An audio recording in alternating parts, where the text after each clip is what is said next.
नमस्कार दोस्तों, आज मैं चैनल के माध्यम से आपको हरियाणा के पंवार राजपूतों के इतिहास के बारे में बताना चाहूँगा। वो कब और क्यों हरियाणा में आकर बसे धारा नगरी उज्जैन। पंवार राजाओं का राज उज्जैन नगरी में धारा नगरी में हुआ करता था और वहाँ के राजा महलक देव थे। महलक देव के 9 बेटे हुए थे। उनमें से एक बड़ा बेटा कल्याण सिंह की शादी तोमर राजपूतों में हुई थी। उस समय सभी राजपूत हिंदू होते थे। 1051 से 1088 तक अनंगपाल द्वितीय का राज था। अनंगपाल द्वितीय की बहन विशारदे की शादी कल्याण सिंह से हुई थी और विशारदे के पिता राजा कन की बेटी थी। अनंगपाल द्वितीय के पिता यानी राजा कन सिंह थे। 1048 में गोणे के लिए जब राजा कल्याण सिंह दिल्ली आए तो तोमर राजपूतों ने उनको जबरदस्ती मदिरा मांस का सेवन कराया और इस वजह से धारा नगरी पवित्र और वे वापस धारा नगरी ना जा सके और उन्होंने इधर ही बसने का निर्णय की लिया। तो राजा कन ने 177 गांवों की जागीर कल्याण सिंह को दे दिया और जो हरियाणा में दादरी रोहतक गोहाना तक फैली हुई थी। कल्याण सिंह गद्दी पर खेड़ा गांव में आकर रहने लगे। 1068 में अपनी कल्याण सिंह गद्दी खेड़ा गांव में आकर रहने लग गए थे और 1068 में जागीर में आकर भाला गाड़ दिया और गाँव भाली बसाया और 1074 तक कल्याण सिंह अपने गाँव भाली में रहे और 1074 में उन्होंने कलानौर को बसाया अपने खुद के नाम पर कि उसका नाम कल्याण सिंह था तो नाम कलानौर पड़ा। और सभी गांव पंवारों के यहीं से निकले हुए हैं, कलानौर से। और राजा कल्याण के 5 बेटे हुए। सबसे बड़ा बेटा राव राटे था। राटे की 3 शादियाँ हुई थी। पहली रानी से उन्हें 5 बेटे प्राप्त हुए, दूसरी रानी से 4 बेटे प्राप्त हुए और राटे रानी को तीसरी शादी से 2 बेटे और 1 लड़की प्राप्त हुई। तीसरी शादी के समय राटे बूढ़ा हो चुका था और राव राटे आगे चलकर कलानौर का राजा बना रहा।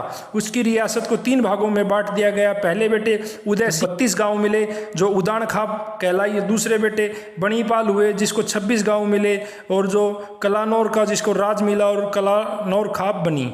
तीसरे बेटे धामा सिंह जो 12 गांव मिले और जिसको धामाण खाप कहते हैं। राजा बणीपाल जो कलानौर का शासक था उसी के वंश में आगे चलकर एक मौजा राम राव हुए जो कि कलानौर के राजा बने रहे। कलानौर का राजा थे। ये बात उस समय की जब दिल्ली पर फिरोज शाह तुगलक यानी 1351 से 1388 के समय की बात है जब फिरोज शाह तुगलक का शासन था। राव मौजा राम ने फिरोज शाह तुगलक के दबाव में इस्लाम कबूल किया और 1384 में धर्म बदल लिया और रियासत की प्रजा को ध्यान में रखते हुए धर्म बदला गया। और यहाँ के राजपूत रांगड़ जो मुस्लिम बने वो बोलते हैं कि यहाँ अजमेर चिश्ती ने धर्म बदलवाया। यह बात बिल्कुल गलत है। और कट्टर हिंदू बोलते हैं कि औरंगजेब के दबाव में हिंदू राजपूतों ने धर्म बदला।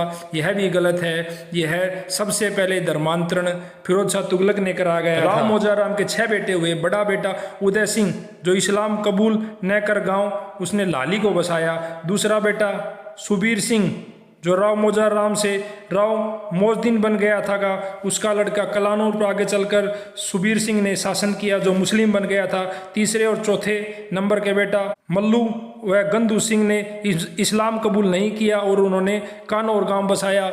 और 5वें और 6ठे बेटे रावत सिंह और हमीर सिंह ने भी हिंदू धर्म अपनाया और गांव निगाना ही बसाया।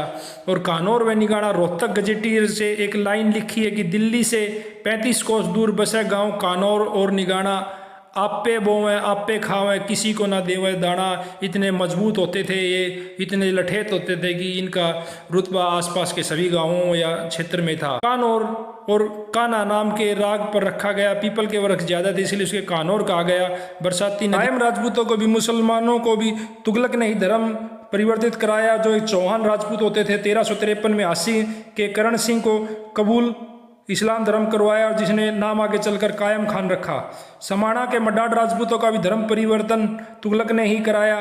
और मेव राजपूत जो पहले मेव हिंदू होते थे अभी जो मेव मुसलमान बोला जाता जिनको 1376 में खानजादा बनाया गया और इस्लाम धर्म कबूल कराया गया। कानौर का जागीर जब मरा तो उसकी विधवा रानियों में झगड़ा हुआ और उसी एक रानी अकबर के दरबार में गई और न्याय मांगा तो उसके साथ उसका बेटा दया सिंह भी था। और दया सिंह को अकबर ने कहा अगर इस्लाम कबूल करते हो तो मैं आपको वहाँ का जागीर बना दूंगा। तो अकबर दया सिंह ने इस्लाम धर्म कबूल कर लिया और यहाँ आकर दलेल खान बन गया। और अकबर ने 1556 से 1605 तक अकबर के समय में कानौर के राजपूत मुस्लिम बने जो 400 वर्ष पहले ही बने हुए हैं। वीडियो अच्छा लगे तो सब्सक्राइब करें। Thank you.